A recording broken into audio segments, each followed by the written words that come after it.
नमस्कार दोस्तों, आप सभी का हार्दिक स्वागत है हेल्थ क्यू चैनल में।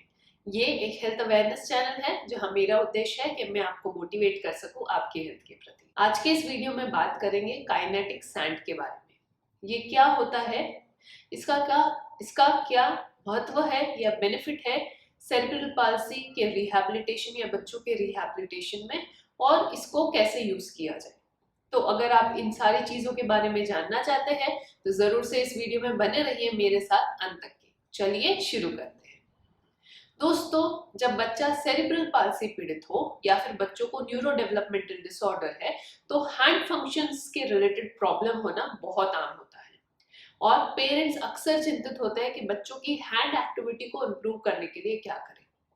हम सब जानते हैं हाथ हमारे लिए कितने ज्यादा इंपॉर्टेंट है। इन हाथों की मदद से हम कितनी सारी चीजें दिन भर में करते हैं। लेकिन एक बच्चा जो सेरिब्रल पाल्सी पीड़ित है या फिर जिसके हैंड फंक्शन ठीक से नहीं हो रहे हैं, उसको दिन भर के छोटे छोटे टास्क जैसे खाना, लिखना, खेलना, इसमें भी बहुत दिक्कत होती है। और इसीलिए रिहैबिलिटेशन प्रोसेस में हैंड थेरेपी में जो फोकस है हैंड पे, ये बहुत ज्यादा दिया जाता है।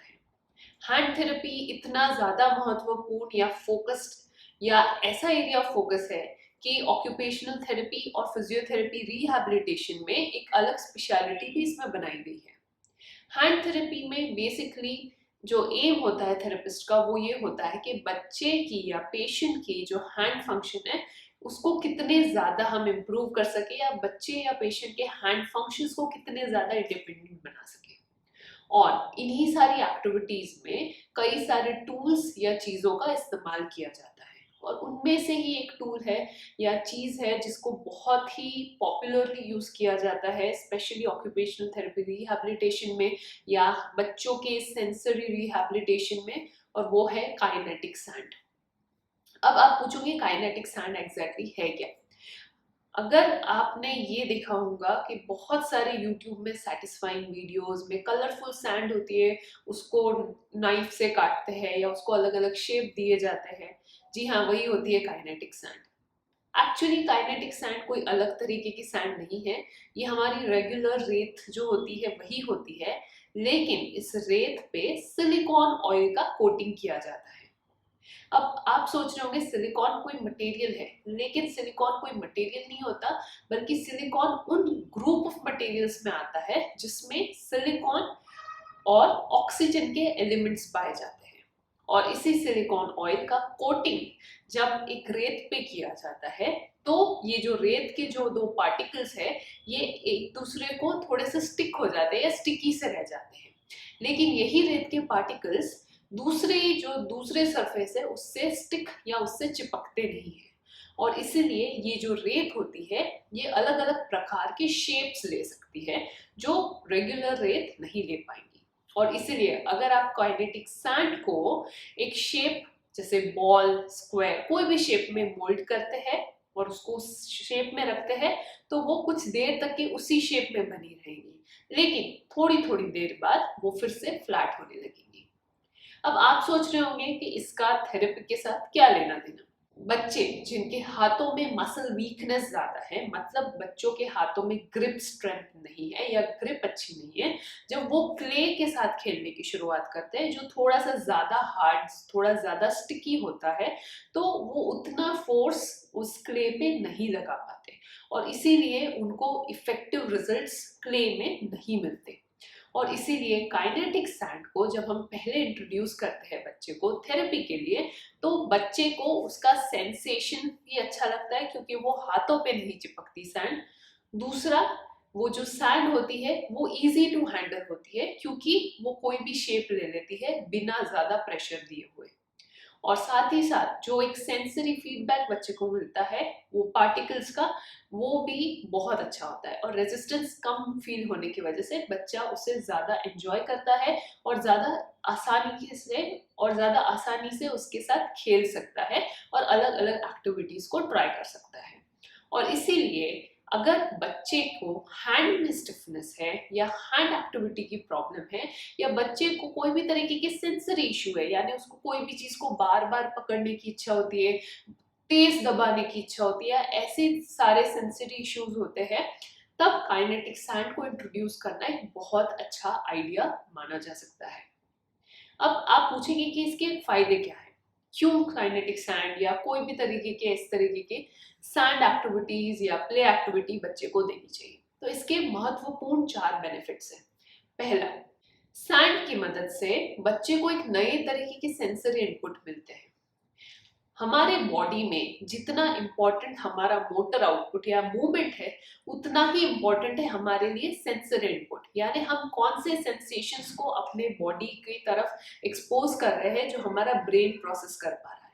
जब ब्रेन किसी सेंसेशन को प्रोसेस करता है तभी वो उसके रिस्पॉन्स में एक नई मूवमेंट देता है, और इसीलिए अगर हमें कोई मूवमेंट को इम्प्रूव करना है तो उस मूवमेंट के रिलेटेड सेंसरी इनपुट्स देना भी बहुत ज़्यादा ज़रूरी होता है, और काइनेटिक सैंड की मदद से वही सेंसरी इनपुट बच्चों को ज़्यादा मिलते हैं। दूसरा बेनिफिट, बच्चे की फिंगर या फाइन मोटर एक्टिविटी डेवलपमेंट होती है, क्योंकि ये पार्टिकल्स बहुत छोटे होते हैं, बहुत स्टिकी नहीं होते हैं और बहुत ज़्यादा रेजिस्टेंस या फोर्स देने की भी ज़रूरत नहीं पड़ती है। इसकी हैंड ग्रिप वीक है, वो भी इन पार्टिकल्स को बहुत ही आसानी से हैंडल कर पाता है, और इससे मूवमेंट इनिशिएशन होता है, यानी बच्चे अपने हैंड मूवमेंट्स को और भी ज़्यादा एक्टिवेट करने लगते हैं। तीसरा बेनिफिट, इससे बायलैटरल कोऑर्डिनेशन में इम्प्रूव होता है।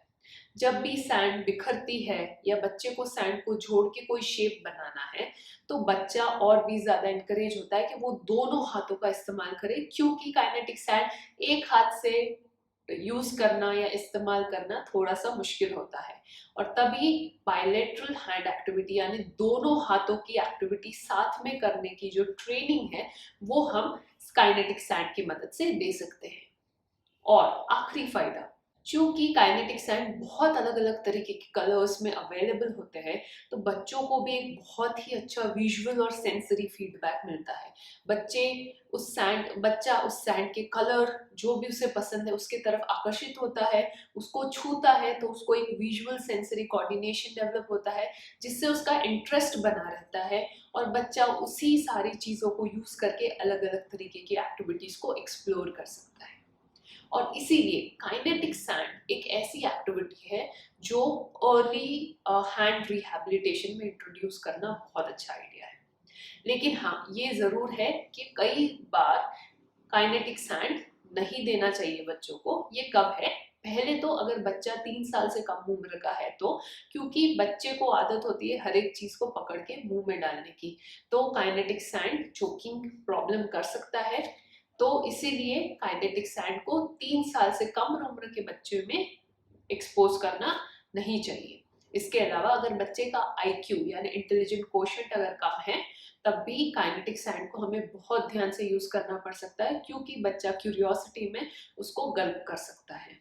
तीसरी चीज, जब हमें काइनेटिक सैंड को नहीं यूज करना चाहिए अगर बच्चा ओवर रिस्पॉन्ड या ओवर रिएक्ट कर रहा है काइनेटिक सैंड को। अगर बच्चे को सेंसरी प्रोसेसिंग डिसऑर्डर है और इनिशियली आप देख रहे हो कि काइनेटिक सैंड को के एक्सपोजर से बच्चा कंफर्टेबल नहीं हो रहा है, तो आपको उसके जो फ्रीक्वेंसी है, जिस फ्रीक्वेंसी में काइनेटिक सैंड का आपको एक्सपोजर देना है बच्चे को, उसको धीरे धीरे बढ़ाना पड़ेगा और उसको एकदम से इसका फीडबैक या एक्सपोजर नहीं देना पड़ेगा। और इसीलिए ये ज़रूरी हो जाता है कि अगर आप काइनेटिक सैंड एक्टिविटी अपने बच्चे को देना चाहते हैं तो पहले एक फिजियोथेरेपिस्ट की सलाह लें, और उसी के बाद या ऑक्यूपेशनल थेरेपिस्ट की सलाह लें, और उसी के बाद फिर काइनेटिक सैंड एक्टिविटी को एक्सपोज करना शुरू करें। अब जो अगला सवाल है कि इसे कैसे यूज किया जाए, कौन सी एक्टिविटीज आप बच्चे को दे सकते हो काइनेटिक सैंड के द्वारा। तो पहले तो काइनेटिक सैंड बहुत ही आसानी से कोई भी टॉय स्टोर में आपको मिल जाएंगी। रिकमेंड करूंगी कि आप 2 से 3 अलग अलग प्रकार के कलर्स को ले, ना कि सिर्फ एक कलर के काइनेटिक सैंड को ले, जिससे बच्चे को अच्छा विजुअल फीडबैक मिलेगा। Usually dark purple, green, red, pink ऐसे जो मेजर कलर्स है ये बच्चे को ज्यादा अच्छे लगते हैं, तो आप इन कलर्स को चूज कर सकते हो। अभी इन कलर्स को पहले तो छोटे छोटे पोर्शन में बच्चों को शुरुआत कीजिए उसके फील्स के साथ, यानी उसके टच के साथ। बच्चों को सिर्फ उस रेत को महसूस करने दें, और आपको इस समय कुछ नहीं करना है। बच्चे को बहुत ही अच्छा कंफर्टेबल प्ले पोजीशन जिसमें बच्चा इरेक्ट बैठा हुआ है, अच्छे से टेबल लगा हुआ है और सामने उस सैंड को रख के बच्चे को उस सैंड को फील करने दें। ये शुरुआत होंगी आपकी एक्टिविटी एक्सपोजर से। मैं रिकमेंड करूंगी कि पहले 3-4 दिन आप कोई एक्टिविटी ना कराएं, बच्चे को सिर्फ उस सैंड के साथ खेलने दें जैसे वो खेलता है, उसको उस सेंसेशन के साथ फेमिलियर होने दें।